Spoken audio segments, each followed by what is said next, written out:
ఈరోజు ధర్మవరంలో పరిస్థితి ఎలా ఉందంటే, గత 40 ఏళ్ల నుంచి నేను చూస్తున్నాను ధర్మవరంలో ఇంత దరిద్రమైన రోడ్లు ఎప్పుడే కానీ నేను చూసి ఉండలేదు.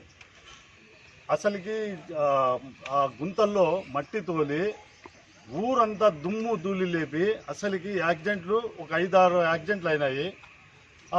ఈ లారీ లోడ్లు వచ్చినప్పుడు టైర్లన్నీ పగిలిపోతున్నాయి. అసలు మీరే చూస్తున్నారు ధర్మవరంలో ఏ విధంగా గుంతలు పడినాయో. ప్రతి ఒక్క సాక్ష్యం అన్నీ తీసుకొని వచ్చినాం చూడండి. ఎవరైనా మట్టి తోలుతారా మెయిన్ రోడ్లలో? ఆ మట్టి తోలడం వల్ల అసలుకి ఊరంతా దుమ్ములేసి అలర్జీస్తో చాలామంది ఇబ్బంది పడుతున్నారు.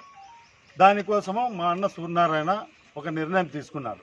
ఏమనంటే ధర్మవరం చుట్టూ ఎక్కడైతే హోల్స్ కానీ ఏదైనా గుంతలు కానీ రోడ్ డ్యామేజ్ అయినవి అతని సొంత ఖర్చులతో, ఏ ఒక్కరికి ₹1 బడ్డం లేకుండా అతని సొంత ఖర్చులతో బూడిపించడానికి మేము రెడీగా ఉన్నాం. మాకు ఈరోజు పర్మిషన్ కోసము ఈ ఆర్ఎన్బి బంగ్లాకి రావడం జరిగింది. ఇది అన్నగానే లెటర్ ఇవ్వడం జరిగింది పర్మిషన్ ఇమ్మని. ఈరోజు పర్మిషన్ ఇస్తే మేము రేపటి నుంచి మొదలుపెట్టి ఆ గుంతలన్నీ బూడుస్తామని ఈ విధంగా తెలియజేస్తున్నాను. ప్యాచ్ వర్క్లు అన్నీ మొత్తం అన్నీ చేసేస్తాం. గవర్నమెంట్ ₹1 బడ్డం లే, ఈవెన్ మ్యాన్ పవర్ కూడా గవర్నమెంట్ సంబంధం లే. మేమే తెస్తాము, కంకర దాన్ని చేసి తారేసేసి మేమే వేస్తాము. అది ఎంత కానీ కాస్ట్ మేమే ప్రిపేర్ చేస్తాం. మేమంటే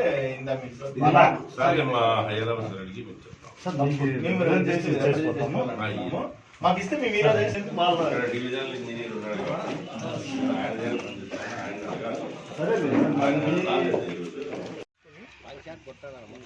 మీరు కొంచెం బాబు